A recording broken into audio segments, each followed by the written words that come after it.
Good afternoon, and welcome to another acrimonious episode of Diatribes from the Voice of Doom.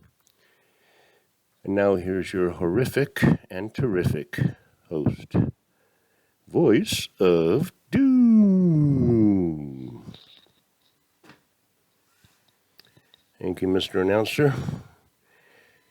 And I know you mean terrific in the proper sense, and not, oh, you're so terrific. No, it's not what it means. I'm going to terrify and horrify because nothing major is going on, and yet something major is going on. It's just like every other day. No explosions, at least in this country, but enough things to horrify and enough things to enrage any average person of any intellect, any brain capacity. So I'm going to talk about two different and disparate subjects which have me disconcerted. And the first subject is one that I have seen on the American outlets, so at least it got to that elementary level. And it has to do with reparations. And I don't mean reparations for people who are descendants of people who were cruelly misused. I'm talking about reparations for people that are in this country right now and have no business being here, but they're here. And I think you know what I'm talking about. And I think the numbers that I'm going to say, if they're true, then that means that if it happens and so-called Americans or whoever denizens of what used to be this country, now a landmass, if they take that laying down, then I will say it's over. I mean, not just it's over, we already know that. I'm saying nobody's going to do anything about anything, so they really should just dig their own graves and pull the dirt over them, because they wanted this Petri dish and his band of henchmen want to compensate the families whose children were ripped from their mother's arms during the last, and when I say last, I mean last, administration, because they were victims and they were treated unjustly. And I already told you a long time ago, and I usually say it every time when I talk about this, what used to be the border, is I endorse children being ripped from arms if they're not going to give them up when they come illegally into this country, because we don't know who the hell those people are. How many times do I have to say it? Do I have to, it's obvious. You take everything at face value, and that's stupid. Don't ever do that, because no face has, I won't say no face has value. I'll say nothing's like it seems, ever. I mean, never. No matter how you look at a person or a situation, whatever you see is probably not going to be completely correct. So mother carrying child in arms across what used to be the line. Who are you? Who's this kid? Well, this is my child. Well, we don't know that. And what about the children being left at the gate by women that they trusted? The kid could have said, yeah, this is my mother because I call her mother. And he's left at the gate crying. And we all saw that scene. I didn't see AOC or any of those guys crying. I didn't see one crocodile tear from them. I mean, you're 6 or 7 and you trust somebody and you're left in the dark next to a wall and they drive away. I didn't like doing that to my dog, which I had to do when I moved to Hawaii. We had to give our dog away, and I had to, never mind, leave a kid, and it's not anecdotal. They're not crying over that, ripping, that gets me pissed. Now, this Petrie wants to compensate these people who had their children separated from them. Now, here's the kicker. $450,000 per family member. Now, that's the kind of number that says one of two things. Either you're insane because you're making millionaires out of people that shouldn't be here and letting the rest of us kind of, struggle. Or 450,000 is just such a little amount of money because of what's about to happen economically. It really doesn't matter. Weimar Germany. Here's $450,000. Good luck. So, and only halfway sentient human beings even know what I'm talking about. I'm talking about $450,000 buys you a sack full of groceries, okay? So that's what it may mean, but either way, it's insanity, and either way, if it happens, there's no way. That's going to be, if that ain't the straw that breaks everybody's back, then we deserve everything. Let every single person come through with anybody they want to. I don't know whose kid you are, but you're with this person, so pass on through, and here's $100,000 for each of you. Welcome to America. Why don't they do it? They got 30,000 and then 30,000 and then 30,000. It's the line is like it's just a line of ants that you see in Africa. Like they're not going to stop. When they start hearing about this 450 grand, then they're going to rig up a way to have their family separated. That's what I do. It's like, okay, you act suspicious.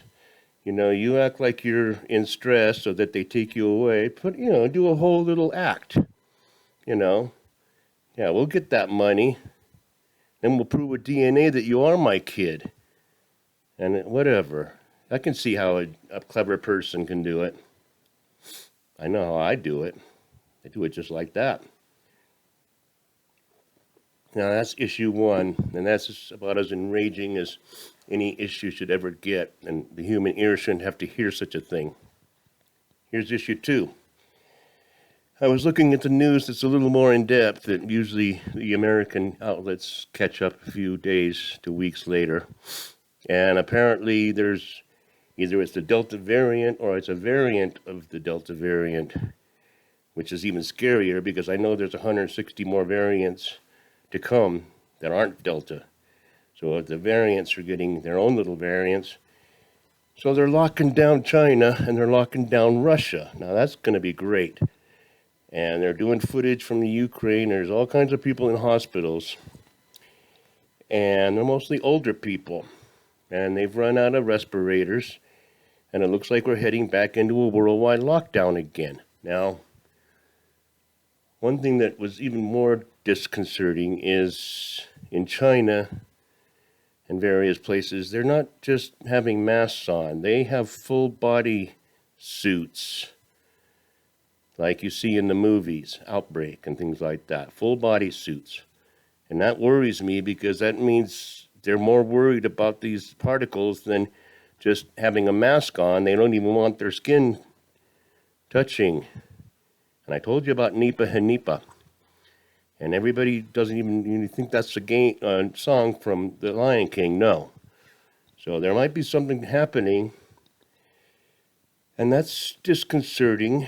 And that's the second issue that got me going about how, while there's no apparent disasters, there's latent disasters. And then they manifest into reality.